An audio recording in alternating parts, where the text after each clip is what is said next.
Travels with Blessed and Vincent.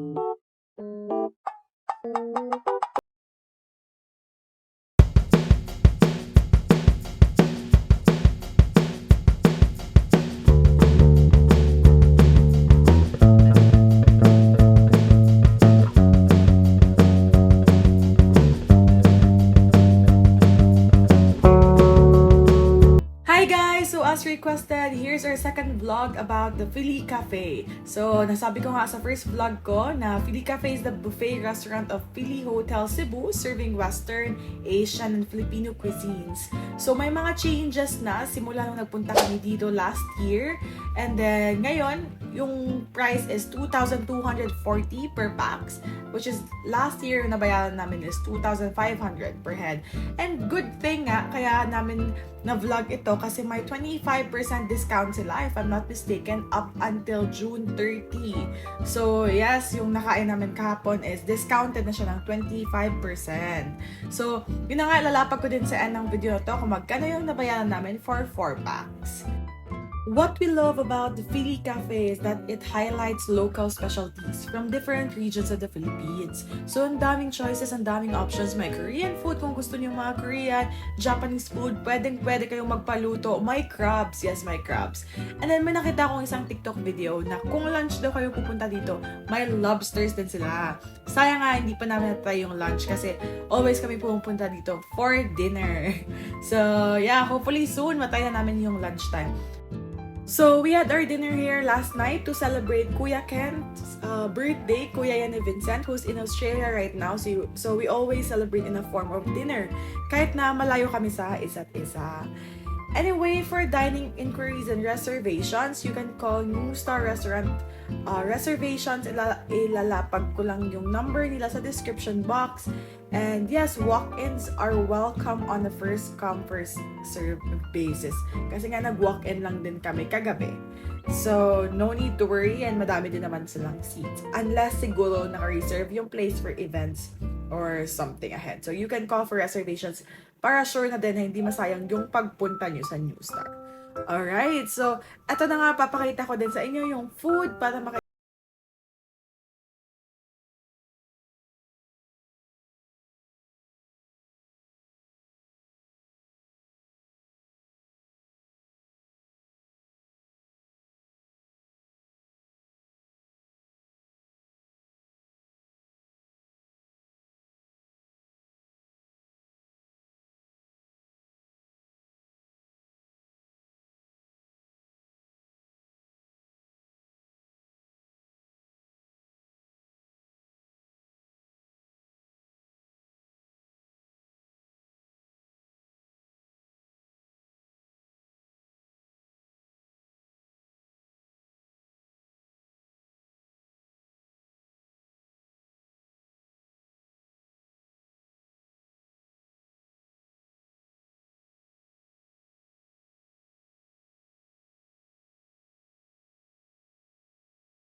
may lasagna, may 4 cheese and Hawaiian pizza.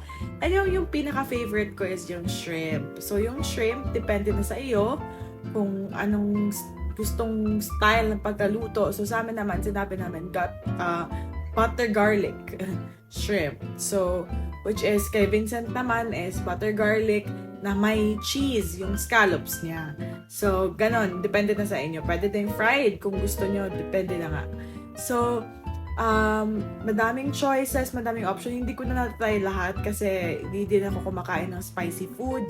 So, yung iba, ano lang, pa konti-konti lang. At least parang matikman lang din namin sila. And then, of course, may mga fish din. Salmon, crabs, yung nabanggit ko kanina. Hindi ko alam tawag ng iba. May barbecue. Yes, pwede kayong magpaluto ng barbecue. May Hungarian, may pork and chicken barbecue. And eto na nga yung sinasabi ko sa inyong pasta.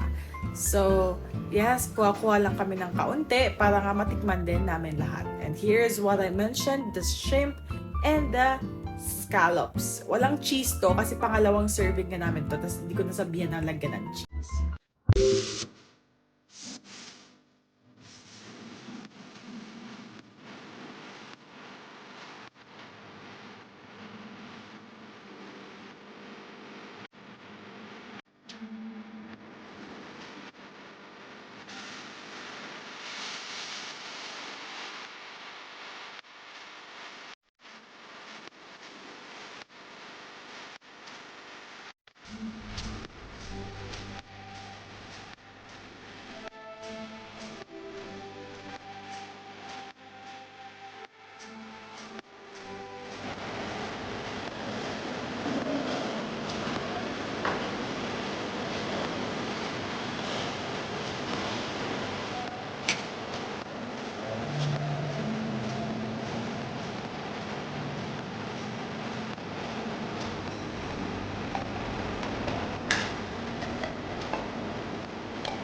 So, ayun, nasa dessert corner na tayo. May mga crepes sila, daming cakes, daming options sa cakes, may donuts, may chocolate fountain, may mga pastries, may mga bread, may cookies, may gummies, ang dami-daming choices.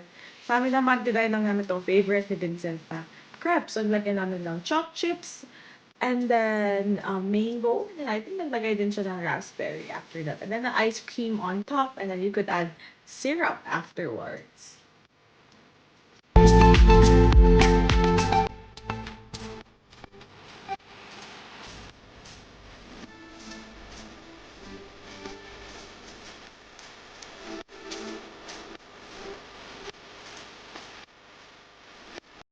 So, eto na nga yung nabayaran namin. So, for dinner buffet for 8,960, and nabanggit ko kanina sa introduction na may 25% Philly Cafe promo sila, which is 2,240 yung minus. So, my service charge then na 600 pesos, apat kami, so I think 150 pesos per head.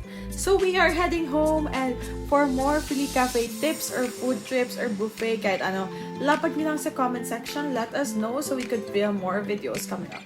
Take care and have a nice day. Thanks for watching, like and subscribe. Bye-bye!